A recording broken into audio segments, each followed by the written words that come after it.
Après une journée de qualification parfaitement gérée, les deux meillerettes, Océane Guinel et Elodie Nivelle, faisaient leur entrée samedi dans le tableau final. L'aventure s'arrête dès les 16e de finale pour Océane, battue 4-7-0 par Sarah Berge. Océane n'est pas rentrée tout de suite bien dans le match. Après, sur un style de jeu comme ça, quand on est mené 2-0, 3-0, c'est toujours très difficile de revenir parce que ce sont des échanges très longs et c'est vraiment très dur dans la tête. Ça passe en revanche pour Elodie Nivelle qui se retrouve en 8e de finale face à l'expérimentée Agnès Lelanic. L'an dernier, lors des championnats de France, Elodie s'était inclinée face à Lelanic en 16e de finale, 4-7-3 après avoir mené 3-7-0. Malheureusement pour la joueuse de Beaufou, l'histoire s'est répétée. Elle domine les 3 premières manches, mais l'expérience et la ténacité de Lelanic ont fait la différence dans les 4 suivantes. C'est dur quand même de mener 3-0 et de reperdre encore 4-3. Il y a plusieurs fois c'était aux avantages, donc après je pense que j'ai quand même fait un bon match et j'ai essayé de saisir les occasions. Elle a vraiment beaucoup d'expérience, on se connaît par cœur, plus le match avance et plus elle connaît mes spin, plus on connaît nos schémas de jeu, donc après le match c'est en 4-7 et voilà, c'est vraiment l'usure quoi. Océane Guinel et Elodie Nivelle étaient également associées en double et se sont inclinées en 8e de finale.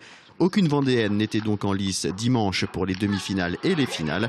Chez les femmes, c'est la numéro 1 et favorite Li Chue qui s'impose. Surprise en revanche chez les hommes avec la victoire inattendue de Stéphane Wesch qui remporte la finale face à Christophe Legout.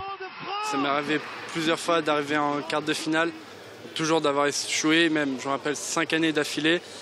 Là, c'est la première fois que j'ai accédé donc aux demi-finales, d'être sûr d'assurer un podium et d'aller jusqu'au bout. C'est vraiment quelque chose d'incroyable.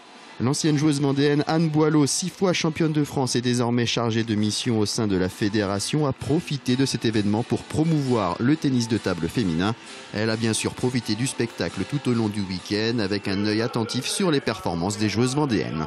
J'ai surtout vu Elodie Nivelle qui a fait vibrer la salle, qui aurait mérité sa victoire, mais comme l'année dernière, elle mène et elle perd 4-3 la belle par contre, mais c'est vrai que ça a été le premier gros événement du championnat de France et c'est elle qui a vraiment fait monter l'ambiance, c'était très sympa.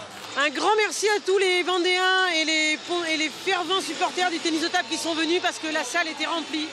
L'ambiance était là, le jeu était là et vraiment c'est une grande réussite pour nous.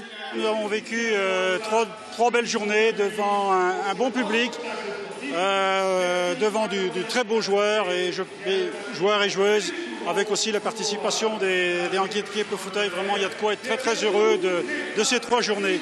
Avec 2700 spectateurs samedi et environ 2000 dimanche, ces 84e championnats de France de tennis de table ont été une réussite. Le week-end prochain, le Vendée Espace accueillera de nouveau des championnats de France, de judo cette fois.